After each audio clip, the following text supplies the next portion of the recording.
दोस्तों, भारत में ऐसी कई जगहें हैं जो अपने रहस्यमय कारणों के चलते हमेशा चर्चा में रहती हैं। उन्हीं में से एक है राजस्थान में स्थित कुलधरा गांव। कहा जाता है कि ये गांव पिछले कई सालों से श्रापित है। इसी कड़ी में आज हम कुलधरा गांव के रहस्य को जानेंगे। कुलधरा गांव के इस रहस्य के पीछे एक ऐतिहासिक घटना छुपी है। इस गांव में पिछले कई सालों से कोई बसेरा नहीं हुआ है। गांव के आसपास के लोगों का कहना है कि यहाँ पर अक्सर कई भूतिया घटनाएं होती हैं। इस कारण यहाँ पर कोई भूल कर भी जाने की कोशिश नहीं करता। आज ये जगह पूरी तरह बंजर और वीरान हो चुकी है। जर्जर हालात में पड़े यहाँ के खंडहर आज भी उस घटना की गवाही देते हुए दिखते हैं जिसने इस सुंदर गांव को एक वीराने में तब्दील कर दिया। कुलधरा गांव आज जिस हालात में है वैसे पहले कभी नहीं हुआ था। ये गांव पहले काफ़ी सुंदर हुआ करता था। आज से लगभग 200 साल पहले कुलधरा गांव में पालीवाल ब्राह्मण काफ़ी संख्या में रहते थे। 1825 में अचानक इस गांव को सभी लोगों ने खाली कर दिया। मान्यता है कि गांव को खाली करते हुए लोगों ने ये श्राप दिया कि जो कोई भी इस गांव में बसने की कोशिश करेगा वो पूरी तरह बर्बाद हो जाएगा।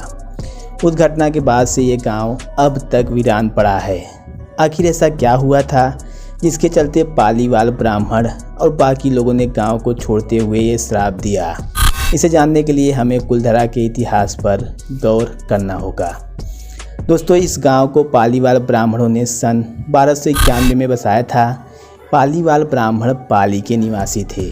वे सभी 11वीं शताब्दी में पाली से विस्थापित होकर राजस्थान के विभिन्न स्थानों जोधपुर, जैसलमेर, साउथमेल, बीकानेर आदि में आकर रहने लगे। उस दौरान कुलधरा काफ़ी समृद्ध गांव हुआ करता था। ये गांव हर सुख सुविधा से संपन्न था। यहाँ पर कई बड़ी बड़ी हवेलियाँ हुआ करती थी। अचानक इस गांव में कुछ ऐसा हुआ जिसने सब कुछ बदल दिया। एक मान्यता के अनुसार यहाँ की रियासत के दीवान सालेम सिंह की नज़र गांव के ब्राह्मण की पुत्री शक्ति मैया पर थी। वह उसके साथ विवाह करना चाहता था। वहीं दूसरी तरफ गांव का ब्राह्मण अपनी पुत्री का विवाह किसी दूसरी बिरादरी में नहीं करना चाहते थे। ऐसे में सालेम सिंह ने गांव वालों को धमकी दी कि अगर वो शक्ति मैया से उनकी शादी नहीं करवाते हैं तो वो पूरे गांव को तहस नहस कर देगा।